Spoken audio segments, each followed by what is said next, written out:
Astaghfirullahaladzim. Astaghfirullahaladzim.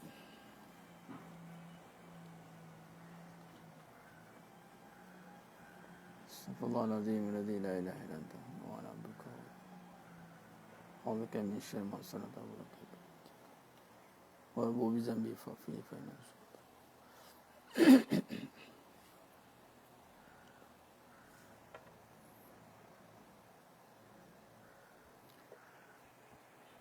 Astaghfirullahaladzim.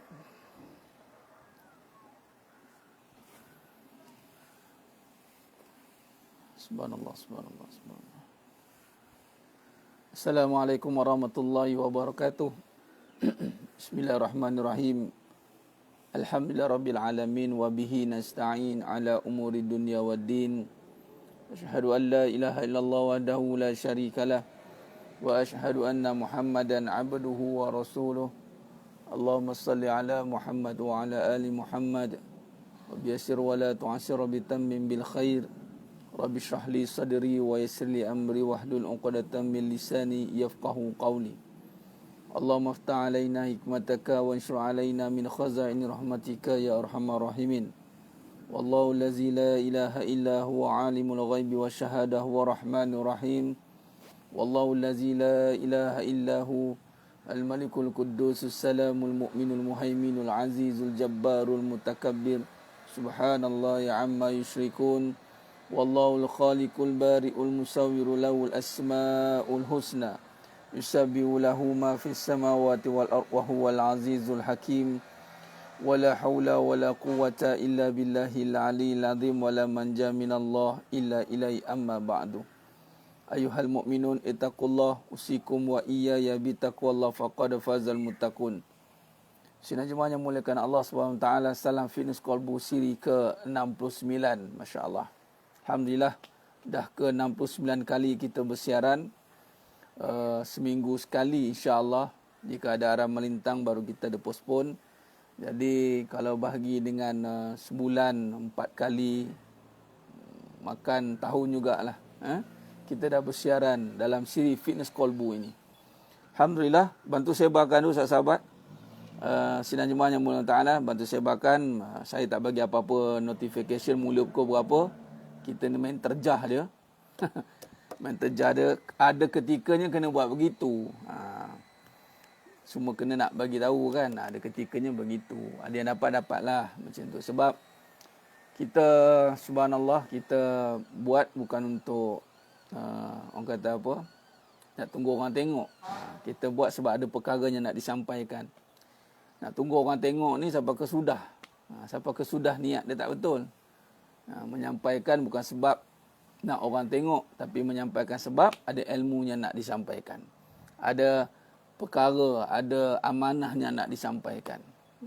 Dengan apa ilhamnya Allah bagi, dengan apa ilmu yang Allah bagi, maka dalam konteks menyampaikan, Allah beri kelebihan bercakap, berkata-kata ini, maka digunakan untuk menyampaikan, mengajak da'a ilallah, mengajak orang kepada Allah SWT. Menggunakan platform ini, menggunakan platform apa saja nikmat yang Allah berikan melalui kemudahan dunia ini, kita gunakan sebaik-baiknya. Baik, jadi Alhamdulillah pada pagi duha ini, mungkin sahabat semua, Alhamdulillah kita sedang melakukan pelbagai aktiviti yang mana saudara mara kita yang masih lagi bergelut dengan misi bantuan banjir kan, masih tengah banyak tim turun pergi bantu, masya-Allah. Maha baiknya Allah Taala menggerakkan orang membantu, saling bantu membantu. Ta'awanu 'ala birri wat taqwa wa la ta'awanu 'alal ismi wal udwan. Alhamdulillah. Alhamdulillah, bantu membantu kerana Allah Subhanahu taala. Hebatnya Allah Taala menzahirkan kebaikannya dengan menggerakkan manusia untuk saling bantu membantu. Kita kena apa-apa pun kita kena zahir melihat kekuasaan Allah. Jangan terlihat makhluk. Apa yang berlaku, apa yang terjadi, apatah lagi kebaikan. Kebaikan itu dari Allah. Kebaikan itu mutlak sebenarnya, bukan dari diri kita. Kalau kita boleh membantu, menolong, itu bukan kita. Itu gerak Allah SWT untuk melakukan kebaikan. Barulah amalan itu terpelihara dan terjaga dengan baik. Tapi kalau kita nisbahkan letak pada diri kita, aku ni, keakuan, maka sia-sia saja penat jerih kita tu. Sia-sia saja penat jerih kita. Allah jadikan sesuatu itu nak bagi kita peluang untuk kita melakukan kebaikan. Allah gerakkan hati kita. Gerakkan badan kita, berikan kita tenaga, kekuatan untuk pergi membantu sahabat-sahabat kita masa-masa banjir itu. Itu pilihan Allah SWT. Jadi bersyukurlah yang dipilih. Yang tidak turun padang lapangan juga. Anda juga mendoakan semua. Mendoakan yang terbaik. Bukan bermakna semua kena turun, tapi adanya Allah pilih. Dan kita melihat dengan kebesaran Allah SWT. Yang mana terpilih itu, nampakkanlah kekuasaan Allah Ta'ala. Yang mana terpilih itu, nampakkan kekuasaan Allah SWT. Yang mana tidak terpilih, melihat orang tolong menolong, bantu-bantu, lihatlah kekuasaan Allah SWT. Misi kita lah untuk melihat kebesaran Allah. Misi kita untuk melihat kekuasaan Allah SWT. Hidup ni jangan sampai tertutup hati kita untuk melihat kebesarannya. Yang paling susah kita nak buang adalah sifat keakuan, sifat kebendaan. Ini yang kita nak buang, sinan jemaah yang mulakan Allah SWT. Dan sini Fitness Qalbu ni kita membincangkan hal-hal yang lebih bersifat praktikal. Bersifat praktikal, kita nak kaji, kita nak bincang-bincang, nak orang kata nak muzakarah, kita nak kita mengulang kaji topik-topik yang telah pernah kita sentuh dalam pengajian, atau mungkin kita boleh sentuh hal-hal semasa untuk kita lihat sendiri dan kita kupas dalam konteks kebenaran. Macam pagi ini kita nak sentuh tentang musibah tidak semestinya rebah jika kita bermuhasabah. Musibah itu bukan untuk membuat kita rebah, bukan buat untuk kita susah, bukan buat kita untuk punah ranah, tapi musibah yang menimpa itu adalah untuk kita bermuhasabah, untuk kita panggil apa, untuk mendekatkan muaqabah, mendekatkan muraqabah, minta maaf, muaqabah menghukum diri, muraqabah raqib, untuk kita mendekatkan diri kepada Allah Subhanahu Wa Taala. Kita Allah bagi kita musibah, bila sebut musibah sinonim dengan susah. Bila sebut musibah kita nisbahkan kepada susah, benda yang menimpa. Dan dalam Al-Quran juga menerangkan tentang allazina iza asabathum musibah qalu inna lillahi wa inna ilaihi rajiun. Jadi apa yang menimpa itu dikaitkan dengan benda yang tidak suka. Apa yang menimpa kita, benda yang tidak suka. Benda yang kita tidak suka. Jadi benda yang kita tidak suka tidak sepatutnya kita jadikan sebagai asbab untuk kita binasa. Benda yang kita tidak suka. Jadi kita kena belajar untuk melihat perkara yang kita tidak suka itu sebagai asbab untuk kita mendekatkan diri kepada Allah Subhanahu Wa Taala. Contoh, kita tak suka susah. Ada orang suka susah? Tak ada. Mana ada orang suka susah? Ada orang suka sakit? Mana ada orang suka sakit? Tak ada siapa lagi suka sakit. Tak ada siapa lagi suka susah. Kan? Ada orang suka mati? Tak ada. Itu benda-benda secara adat. Itu membuatkan kita tidak suka. Tapi benda yang kita tidak suka itu, kita kena muhasabah. Apa yang kita faham daripada sakit? Apa yang kita faham daripada mati? Apa yang kita faham daripada hal-hal perkara yang tidak semestinya menjadi? Ada je yang tak jadi. Kita buat je tak jadi. Buat tak jadi kadang-kadang tu. Memang kebanyakan buatnya banyak tak jadi daripada jadi. Yang banyak tunjuk jadi tu setelah jadi baru tunjuk. Yang banyak tak jadi tu dia tak tunjuk pun. Nak jadi hasil kepada suatu perkara tu, kan? Bukan terus-terus jadi. Sebab kita makam tak ada. Contoh nak pandai bercakap, bukan terus-terus boleh bercakap. Tak sukalah nak bercakap ni, malulah, itulah, inilah. Macam-macam hal yang kita akan cuba jadikan dia sekatan. Mungkin hal itu berupa bentuk yang kita tengok pada sudut yang orang kata apa, seakan-akan benda ni kenapa datang dalam hidup aku, macam tu. Arti kata lain, kita simpulkan benda kita tak suka lah. Jadi benda-benda yang kita tak suka ni sebenarnya kita nak muhasabah. Muhasabah untuk jangan kita rebah. Dan bila kata muhasabah itu dengan muraqabah, ada untuk persiapan di saat akan datang juga benda yang kita suka. Nah, jadi dalam keadaan kita berhadapan benda yang kita tidak suka, maka dia akan bersilih ganti dengan benda yang kita suka. Dalam konteks kita berhati-hati apa saja yang kita tidak suka, apa saja yang kita suka. Dua-dua ni kena berhati-hati. Yang tidak suka atau musibah itu bermuhasabah. Yang suka itu perlu kita mengambil kira. Ambil kira. Yang suka tu kena ambil kira sikit. Jangan sampai tak terkira. Tak ada had limit dia. Dia ada limit. Kita kat dunia ni ada limitation. Kalau kita rujuk dalam surah Al-Hadid ayat 22, ayat 22, kita akan nampak bagaimana Allah SWT memberikan peringatan.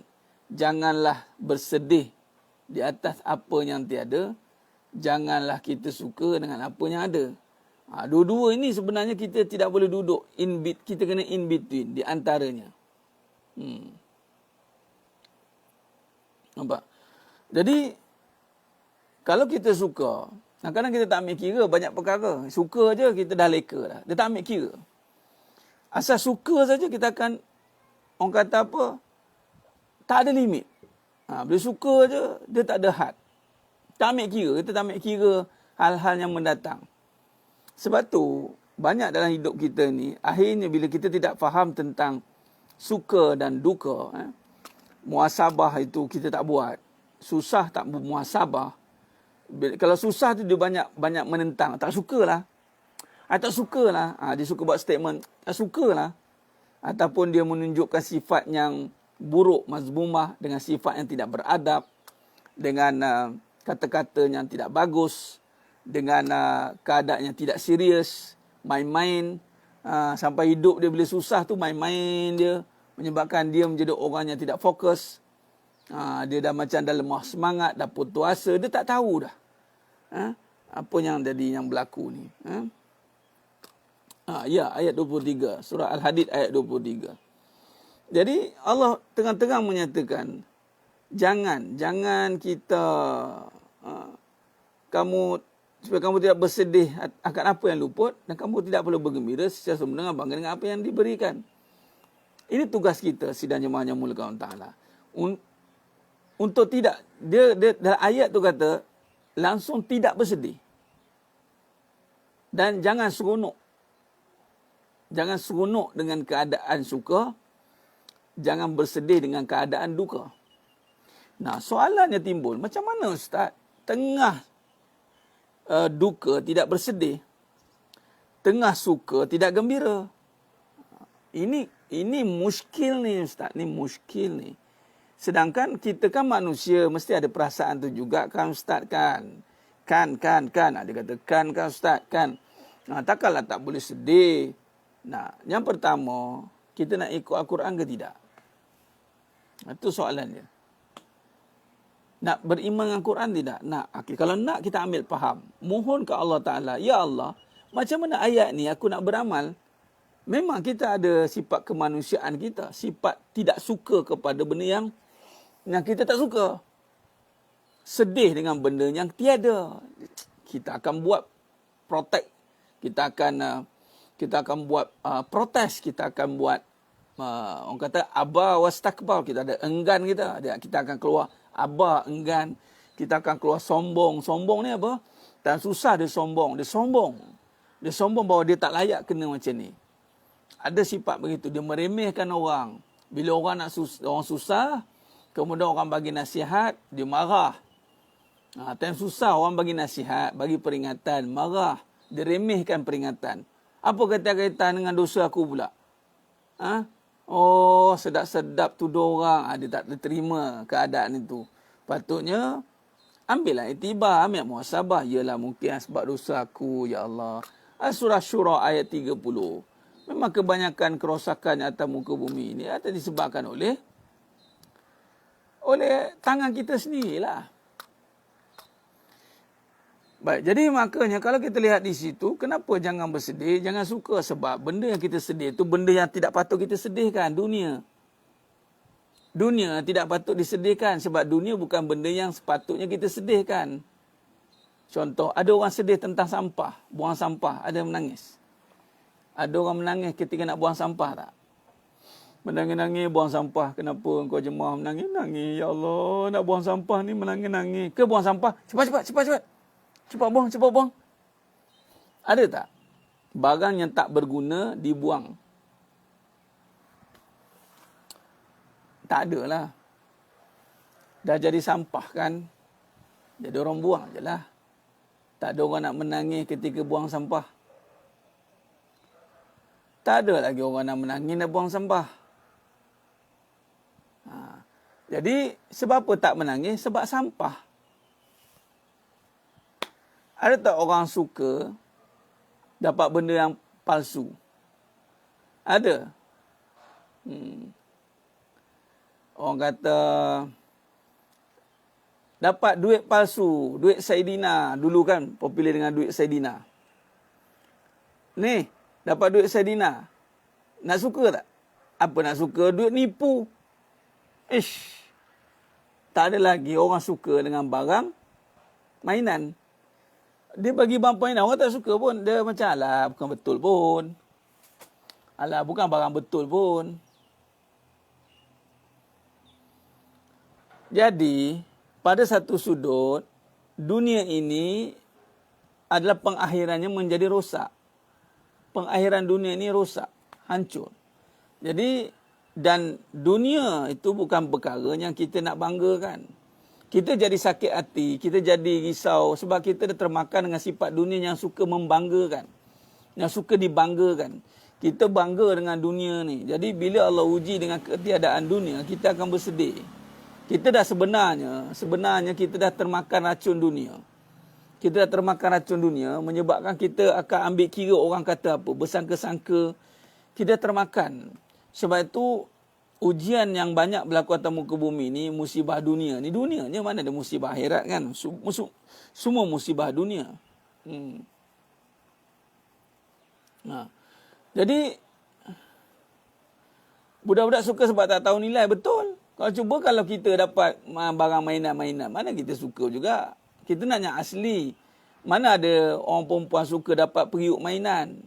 Budak-budak suka dapat periuk mainan.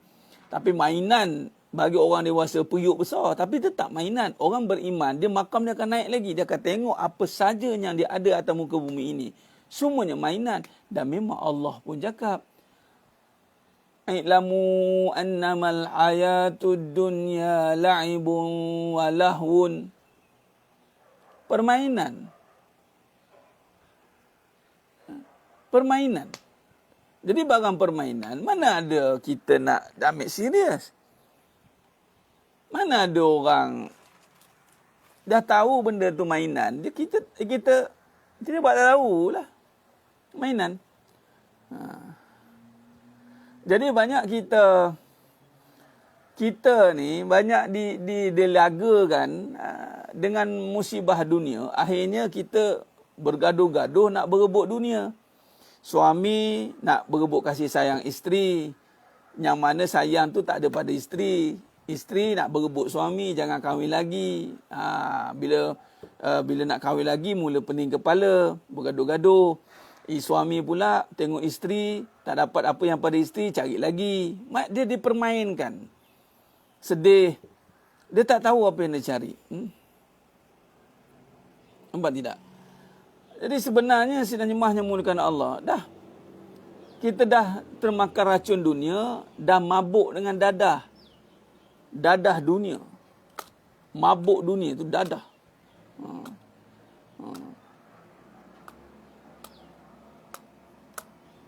Jadi kefahaman kita tentang dunia ini Mesti jelas sedang jemaahnya mulia Allah Ta'ala.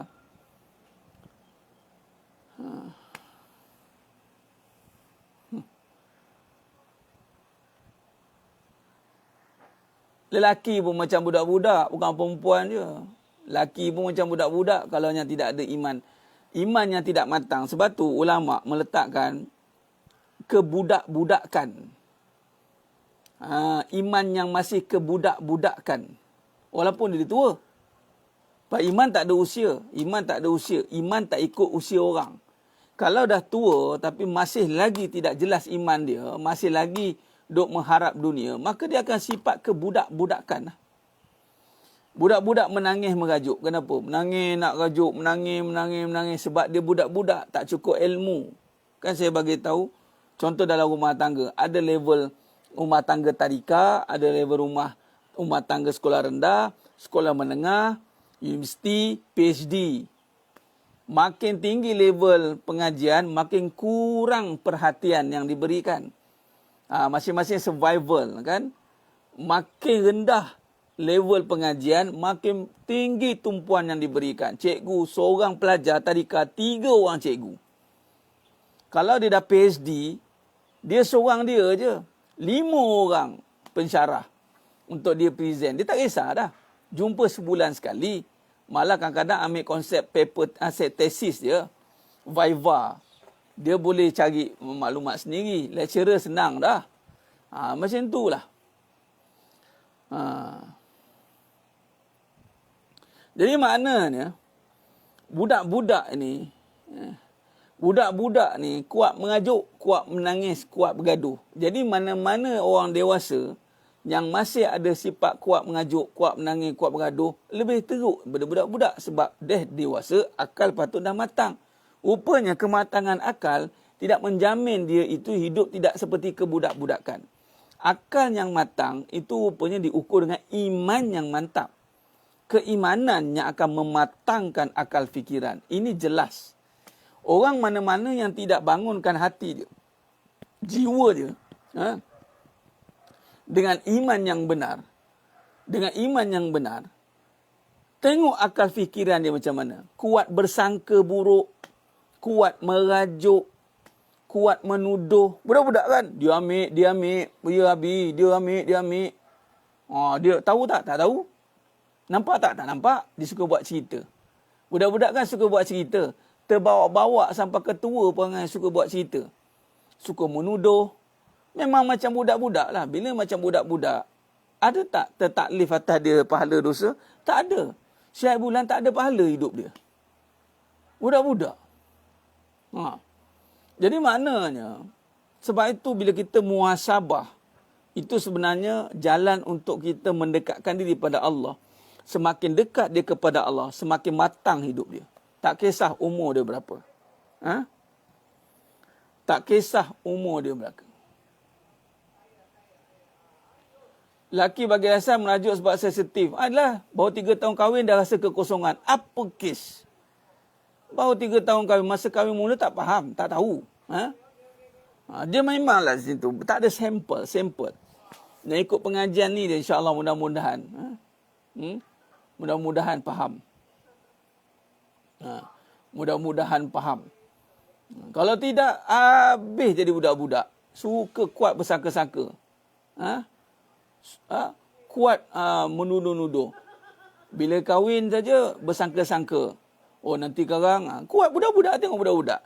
Dia kan kuat bersangka. Budak-budak kan. Nanti takutlah, apalah. Budak-budak. Bila tak dapat menundukkan nafsu, nakkan benda-benda tu kita tak matang lah kan Ustaz. Ya, Puan Munirah Hamzah. Itulah dia. Nafsu ni apa dia? Nafsu ni kebendaan lah. Perhiasan, nakkan perhatian, nakkan apa, pujian. Nafsu bagi diri yang dah umur dah meningkat dewasa ni, walaupun iman belum tentu lagi, dia sekira umur dia meningkat dewasa, iman dia tidak matang, tidak membesar sekali, tertinggal ke belakang, duk sibuk dengan dunia, makin dia mendapat dunia, makin dia nakkan perhatian dengan dunia, makin dia nakkan habuan dunia. Sebab tu bila diuji dia tak nak muhasabah. Sebab tu dia takkan nak muhasabah. Allahu Akbar. Sebab itu kita akan sentiasa hidup ni kita tak sempat untuk bermuhasabah. Sebab apa?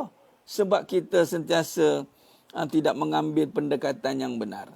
Pendekatan yang melihat dunia itu. Sebab itu ketika ditimpa benda yang tidak suka, jangan kita suka-suka dulu nak tak suka.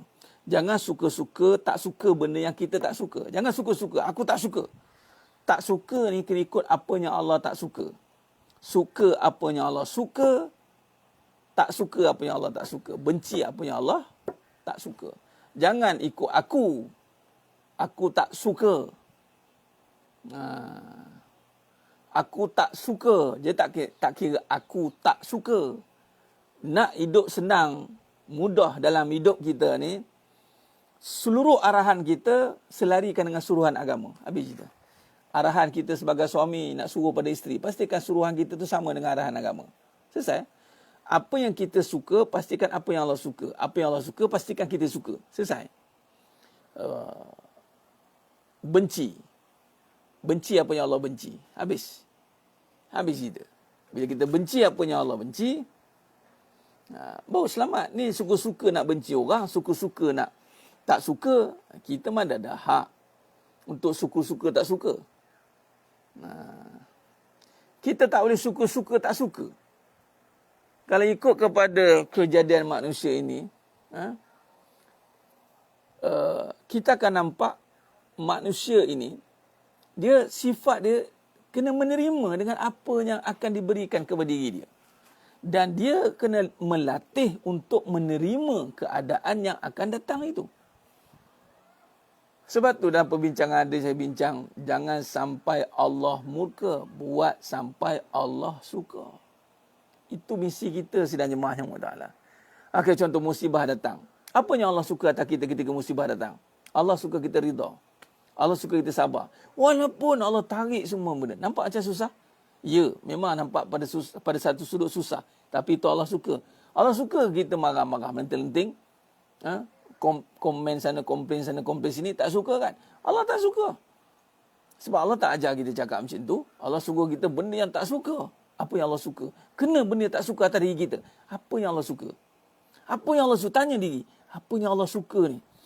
Allah suka aku sabar. Innallaha ma'as sabirin. Wallahu yuhibbul muhsinin. Allah suka kepada orang yang muhsin.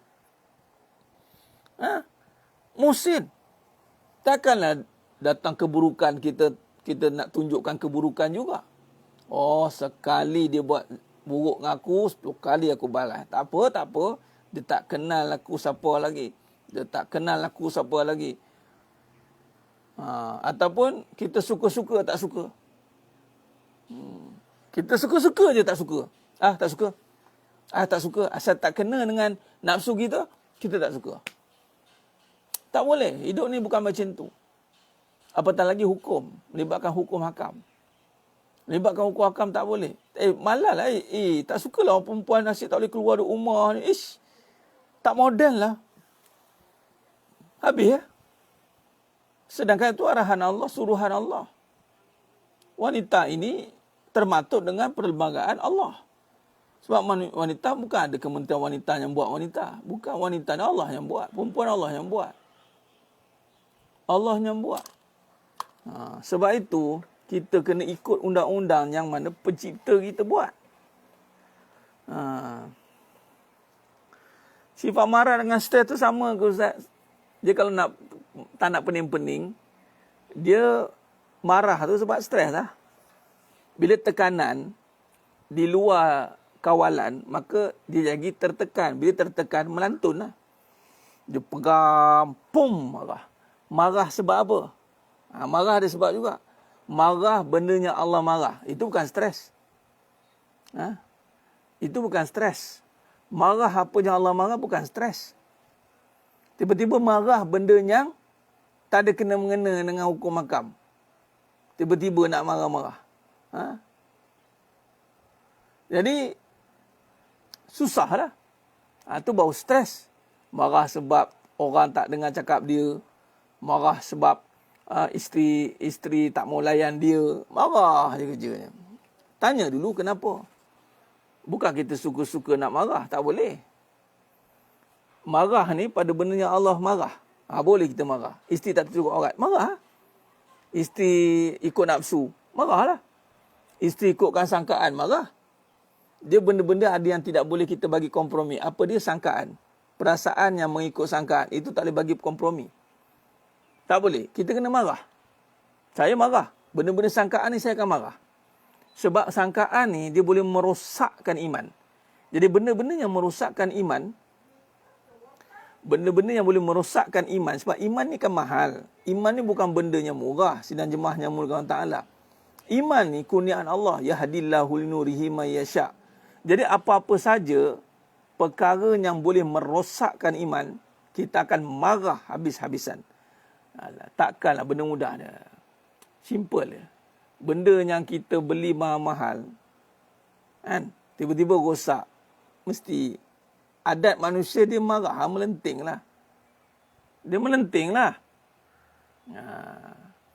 Dia melenting lah, benda mahal-mahal beli. Lepas tu rosak. Marah kan. Tapi dunia ni nak dimarahkan apa? Dunia dah tahu sifat dunia apa. Macam mana pun cerita hal dunia, tetap dunia. Ni iman ni. Tak ada pun ada inisiatif nak marah bila orang kacau iman kita. Tak ada pun inisiatif nak marah bila orang bersangka-sangka. Sangka-sangka tentang benda, contoh. Kahwin lagi ni bukan betul, orang lelaki ni bukan betul kahwin lagi ni. Semua tak betul. Saya marah. Cakap guna iman lah. Kenapa main sangka-sangka pula? Kita akan bantras. Saya akan bantras percakapan-percakapan begitu. Kita nak pergi kepada percakapan yang boleh menjaga iman kita. Kita nak jaga iman. Sangkaan merosakkan iman. Sangkaan merosakkan iman. Sebab tu mana-mana yang bercakap ikut sangkaan, saya cantai ya. Kita tak pergi secannya. Bercakap ikut perasaan, ikut sifat mengada-ngada dia, ikut sifat cemburu, iri, dengki dia. Bercakap langsung tak ikut iman. Iman cakap apa? Iman nasihat kita apa? Tak nak ambil berat tentang iman punya pandangan. Nak tahu je, nak cakap ikut keadaan, nak cakap ikut perasaan. Tak nak muhasabah. Tak nak sikit pun muhasabah. Dia kata apa muhasabah? Muhasabah katanya. Tak boleh. Percakapan yang batil. Kita kena bercakap, berfikir. Kena guna iman. Iman itu dengan apa? Dengan kebenaran. Selalu ikuti pengajian. Barulah kita boleh bezakan yang mana benar, yang mana batil. Sebagai contoh, yang benar itu pasti perbincangan dia membawa kepada keyakinan kepada Allah. Yang batil itu membawa kepada kepincangan dan kerosakan. Ya Puan Fatimah, macam kes viral itu. Ya, dua-dua salah saya cakap. Laki pun tak boleh pakai, perempuan pun tak boleh pakai. Dua-dua tak boleh pakai. Jangan ikut. Saya cakap cantai. Dua-dua salah. Nak ngikut buat apa? Nak sokong buat apa? Kita takkan sokong benda yang salah. Tak ada kita sokong lah. Dua-dua salah. Kita sokong kebenaran je. Kebenaran ni apa? Yang tidak menceritakan keadaan, keakuan, kebendaan. Itu kebenaran. Mana-mana yang membawa selain daripada kebenaran, kita akan cantai. Kita akan cantai. Dan ingat, kebenaran itu memang tidak akan ada pengikut. Dia bukan cari pengikut. Bukan tak ada pengikut. Dia bukan cari pengikut. Wa kafa billahi syahida. Cukup Allah menjadi saksi. Cukup Allah menjadi saksi. Jadi mana-mana yang ikut perbahasan ni, mana-mana yang ikutlah Allah bagilah. Sebab tu tak ada nak pegang siapa-siapa, nak ikat siapa-siapa, tak ada. Kalau anda nak rasa perbincangan yang tak ada tapis-tapisnya, nak merungkai kehidupan, ikutlah pengajian ni. Tengok nanti. Kita rapat, kita kaji terus. Tak ada nak backup lelaki ke, nak backup perempuan ke, nak backup orang begitu ke, nak backup orang. Tak ada. Kita backup kebenaran dia. Apa kata iman? Apa kata kebenaran? Soft kata apa? Sidik kata apa? Tengok muhasabah. Contoh rumah tangga bercerai-berai. Rumah tangga bercerai-berai, anak nak cakap apa? Anak nak bersangka suami curang lah, isteri ni sangka apa? Tak payah sangka, cakap yang benar. Apa dia? Adanya perkara yang Allah murka, dosa. Habis cerita. Gagal. Belajarlah. Ustaz marah. Allah bagi elok-elok. Lepas tu berkecai. Masa tak pandai jaga. Dua-dua tak pandai jaga. Orang suruh pegang elok-elok. Pergi berkecai cerai-berai. Kenapa? Muhasabah. Bukan nak mengelabah. Aku dah cakap dah. I bercerai sebab suami I curang. Hang jangan nak ngelabah sangat. Yang suami nak curang pula sebab apa? Isteri tu sibuk. Yang hang tak nak didik isteri hang tu kenapa? Marah lah ni. Mengaji tinggi-tinggi, didik isteri tak nak. Apa guna ngaji tinggi-tinggi kalau tak boleh didik isteri? Pedal. Lantak lah. Apa guna ngaji tinggi-tinggi tak boleh didik isteri? Apa guna ngaji kitab tebal-tebal masih ngikut isteri? Apa guna? Cakap. Apa guna jadi isteri kalau tak boleh nak taat suami? Gentilah jadi isteri. Tak boleh nak taat suami untuk apa? Kita bagi tepat je. Ini yang kita kena tengok.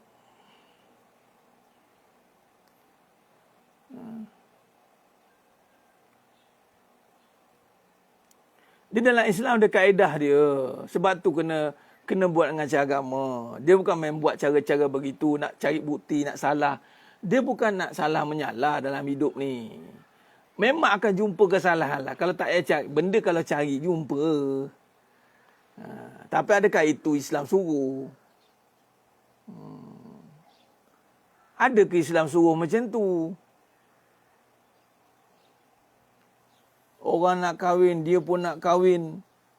Orang nak bini, dia pun bini. Orang tengok kahwin dua, suka nak kahwin dua. Lepas tu suka-suka tinggalkan isteri tu.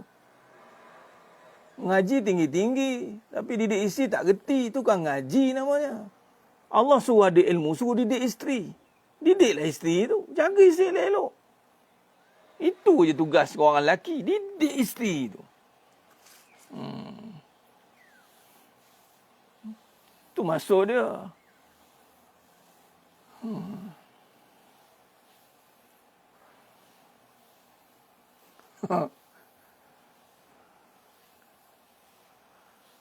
Ni nak jadi isteri. Jadi isteri. Lepas tu cerita hal buruk suami dah. Untuk apa lagi? Kan? Ini namanya nak ada je. Ada orang je nak ada je. Tak nak muhasabah. Suruh didik tu bukan berserah. Suruh didik itu adalah melakukan suruhan Allah. Berserah bukan. Tak ada istilah berserah dalam hidup ni. Berserah hanya pada Allah. Semalam kita dah bincang kan. Baik buruk pada Allah. Kita bukan serah baik pada baik dan buruk. Kita serah pada Allah. Serah diri pada Allah. Jangan serah diri pada pada usaha. Serahlah apa nak jadi, serah diri pada takdir. Ikutlah apa yang baik, apa yang buruk, ikutlah. Mana ada ikut? Allah yang ikut untuk bagi apa yang Allah nak bagi. Mengikut kepada kita buat apa. Mengikut ni maksudnya Allah dah takdirkan. Hang buat baik, hang dapat baik. Hang buat buruk, hang dapat buruk. Itu qadar Allah, takdir Allah. Hang tak didik isteri hang, hang dapat isteri yang deraka. Hang tak didik anak hang, hang dapat anak kusat tali. Habis cerita. Nak pula, didik pula tak nak dengan Allah. Tak nak berharap dengan Allah. Tak nak dengan kuliah. Tak nak rapat dengan orang yang nak mendoakan. Duk buat sendiri-sendiri. Duk sangka dia boleh betulkan isteri dia. Belajar pula dengan penasihat. Orang yang duk bersangka-sangka. Kan? Belajar dengan orang yang gagal. Orang yang bercerai berkali-kali. Orang yang suka bersangka-sangka. Kenapa tak cari ilmu? Cari orang yang benar. Carilah. Takkan langsung tak ada kat atas muka bumi orang yang berjaya didik isteri.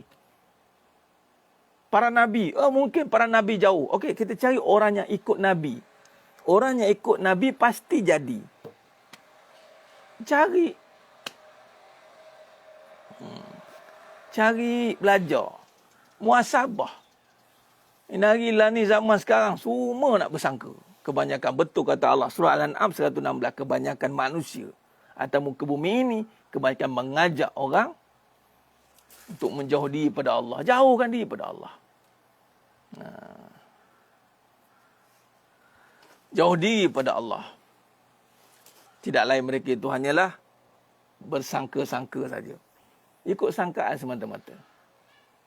Jadi kata kunci kita pada pagi yang penuh barakah ni, bertiga, tarik nafas, lepas, kawal pernafasan balik. Pejam mata, tarik nafas, selawat, lepas.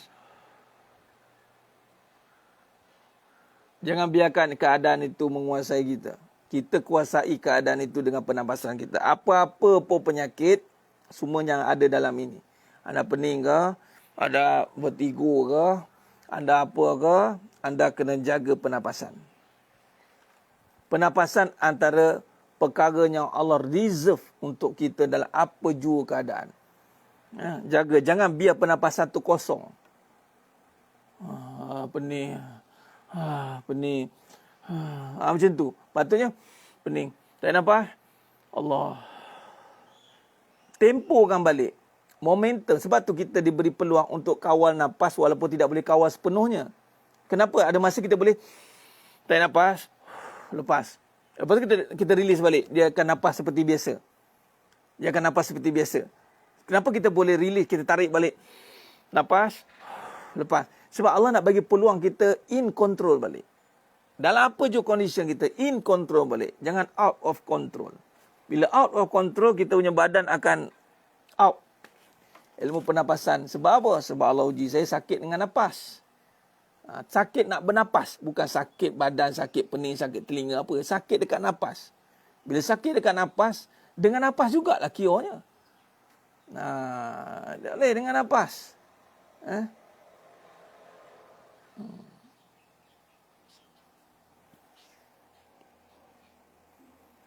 Ya, sebab dia condition oksigen dia dah lari. Dan jangan tahan nafas tu. Jangan sakitnya. Jangan teran, jangan tahan. Lepaskan dan kawal pernafasan. Dengan selawat, dengan zikrullah. Tarik. Release je. Apa pun yang berlaku, jangan tahan. Benda yang sakit, jangan tahan. Lepaskan. Lepaskan. Itu cara dia. Lepaskan.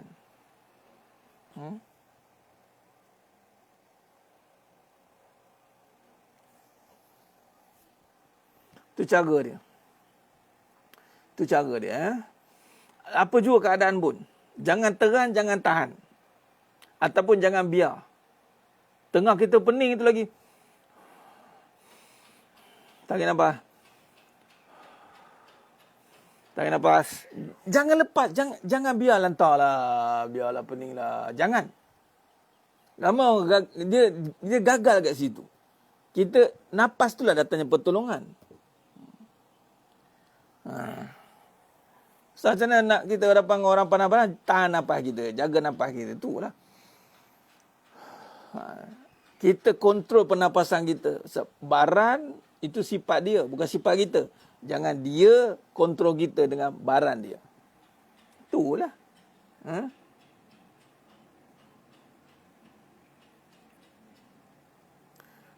Bila contoh Puan Rohizah dan semualah, saya pening ni tak boleh buat apa, saya relax. Sebenarnya bukan relax tak buat apa. Ya Puan Rohizah, jangan cakap begitu. Ya Allah je tahu. Memang Allah tahu, sebab Allah tahu, Allah bagi ilmu. Setiap orang ada penyakit dia. Nombor 3, tarik nafas sakit tak? Saya tanya, tarik nafas sakit tak Puan Rohizah? Tak kan? Puan pernah kena tarik nafas sakit? Nombor 3 ni pening. Memang mabuk. Memang out. Tapi tak sakit. Kalau nak compare sakit, nanti orang compare sakit kan. Puan pernah kena sakit, tarik nafas sakit 24 jam. Nak tarik dia sakit, nak tarik dia sakit. Sebab tu jangan kita bagi, oh sakit saya ni. Minta maaf cakap, cara nak cure daripada penyakit, jangan bagi muka kat penyakit. Bila kita bagi advice, baik Ustaz, insyaAllah. Tak ada mudarat pada penyakit, mudarat pada Allah. Terus saja. Tak ada, Allah je tahu. Memang Allah tahu lah, Allah bagi tahu ilmu ni. Ada satu penyakit yang tangkap dekat nafas. Langsung sakit. Tarik nafas sakit. Tarik nafas sakit. Ya, masuk pening tu, saya bagi bahasa mudah lah, helikopter. Tapi helikopter pun kita pun tak tahu. Saya bagi pening tu, kita nak mudahkan perbahasan. Kalau helikopter kan berpusing macam helikopter lah. Kita pun tak tahu pusing helikopter macam mana. Saya dah cakap dah semalam, macam putus kepala Ustaz. Putus kepala ke? Helikopter pusing macam mana pusing? Pening lah tu, bagi statement pening saja. Tak payah nak kata macam helikopter, macam bumi atau balik lah, macam apa tak balik. Kita bercakap, biar bercakap dengan waras. Kita masih waras dalam bercakap. Boleh bercakap, boleh type tu okey. Kalau kena sakit tarik nafas saya, langsung tak boleh type.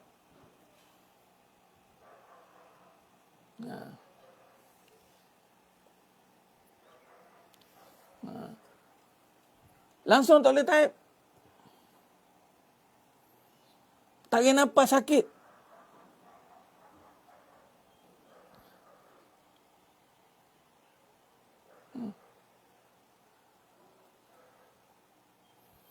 Sebab tu cara kita nak kontrol penyakit. Bila kita juga melalui, kita bercakap, ilmu melalui itu. Sebab tu mana-mana tak boleh. Cara statement tu pun kita memenangkan penyakit.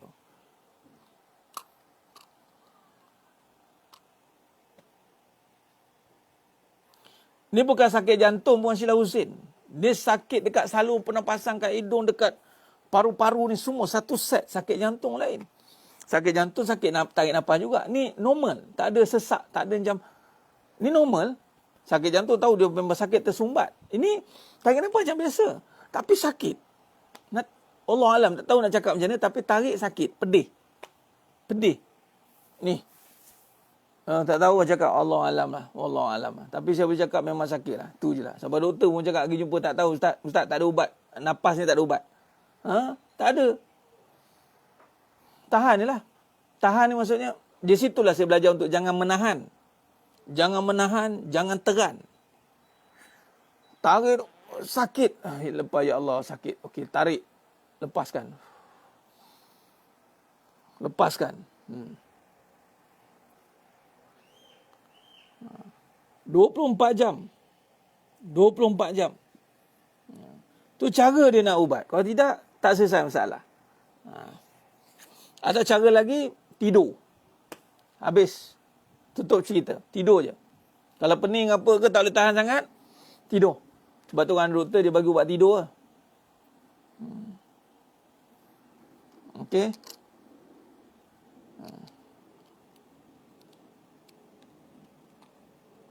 Bagus Puan Reza. Lawan dengan cara macam tadi. Lawan dengan ilmu. Jangan lawan dengan kekuatan kita, perasaan semangat kosong je. Ilmu ambil tadi, ilmu tadi contoh. Dalam beramal, betul kita kena ada pengisian dalam darah kita tu. Dalam darah kita.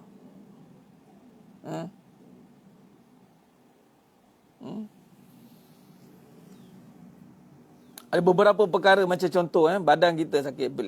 Dan dia tangkap pada saraf, pada sistem pernafasan semua. Chances untuk sakit balik tu ada. Tapi Alhamdulillah kan, bila kita cover balik, kita belajar, kita amal, kita cari ilmu, cari minta petunjuk pada Allah. Benda tu recover. Sebab badan kita faham macam ni je. Secanggih-canggih device, barang, benda pun ada alat untuk reset, recover cepat. Macam handphone, ada fast charging. Kan canggih. Canggih kan. Manusia ni kejadian Allah. Jadi nak cepat, fast charging lah. Puan Fatimah ada, Alhamdulillah. Subhanallah. Hazza min fadli Rabbi. Ikut, jangan ambil mudah dengan nafas. Jangan ambil mudah dengan nafas.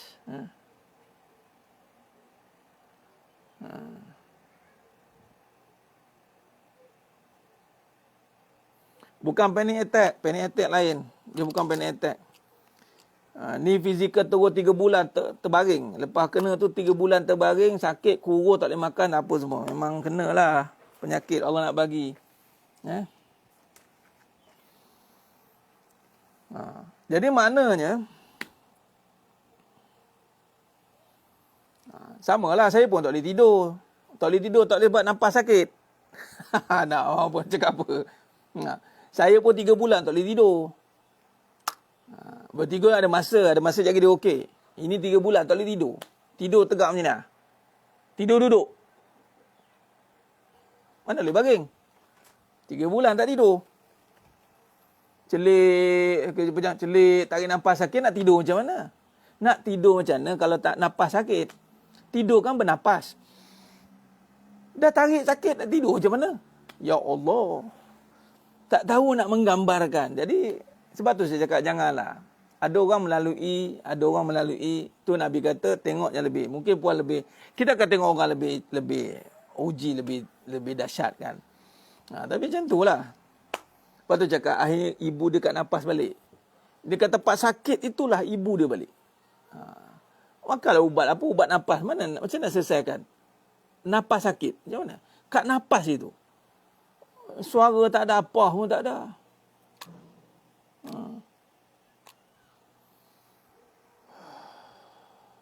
Tarik. Dan buat satu, orang kata apa? Orang kata perjanjian dengan Allah Ta'ala. Ingat, kita sihat, itu bukan untuk rehat. Kita sihat bukan untuk rehat. Allah bagi sihat untuk taat. Jadi untuk kerja. Kita ada kerja. Jadi bila kita tidak gunakan untuk taat, ya sakit pun datang. Saat itulah saya kata kalau ya Allah, bagi aku sihat. Aku takkan berhenti. Ni lah. Dia tak berhenti tu. Orang tak berhenti ke Ustaz ni. Saya berhenti kan saya sakit.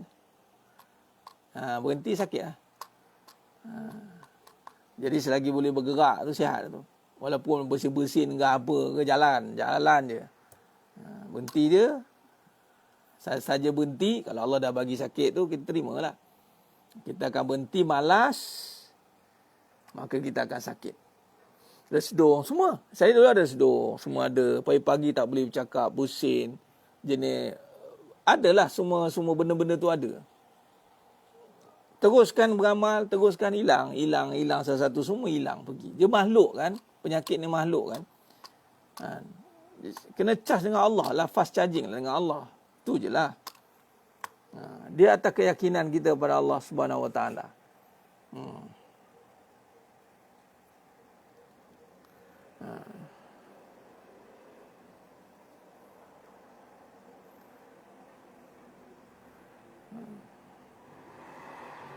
Nafas tu jaga nafas. Saya ulang sekali. Nafas tu jaga. Nafas tu jaga. Zikir kadang-kadang tak masuk dekat nafas. Zikir tu masuk kat mulut, lisan. Zikir ni dengan nafas. Masukkan faham. Faham pada zikir itu. Faham pada zikir itu. Dia akan jadi, insyaAllah. Faham pada zikir itu.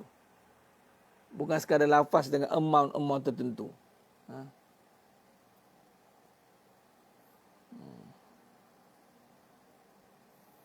Jangan bersangka-sangka Puan Masnah. Bismillah. Tawakkaltu ala Allah. Takut hanya pada Allah. Ambil pengetahuan. Tengok apa yang patut. Kaji. Kemudian bismillah. Ingat ya, takwa. Kemudian tawakal. Kemudian doa. Kemudian pindah. InsyaAllah. Baik. Itu saja. InsyaAllah. Mudah-mudahan Allah rahmati kita semua. Kita jumpa pada malam ni kuliah maghrib dan malam ni bual bicara santai kita dan munajat kita malam ke-24 insya-Allah.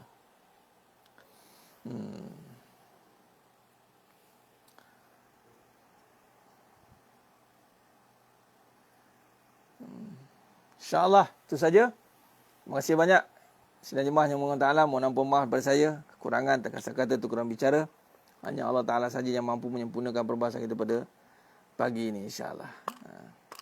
Zikir apa, Ustaz? Zikir apa saja.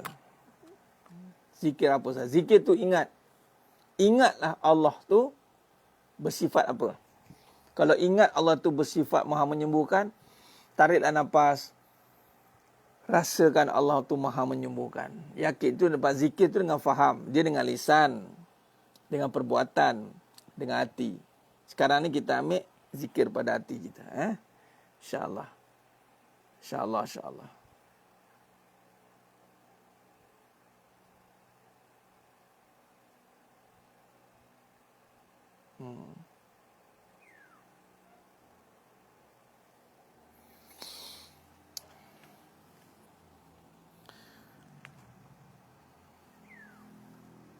Baik, itu saja. InsyaAllah. Terima kasih banyak semua. Aku qouli hadza wa astaghfirullahalazim li wa lakum. Wabillahi taufiq wal hidayah. Wassalamualaikum warahmatullahi wabarakatuh. Kita tangguh dengan tasbih kafarah dan suratul Asr. Subhanakallahumma wa bihamdik asyhadu an la ilaha illa anta astaghfiruka wa atubu. Bismillahirrahmanirrahim. Wal 'asr innal insana fi khusr illa alladziina aamanu wa 'amilus shalihaat. Wa tawassaw bil haqq wa tawassaw bis sabr. Wallahu a'lam bisawab. Takbir. Allahu akbar.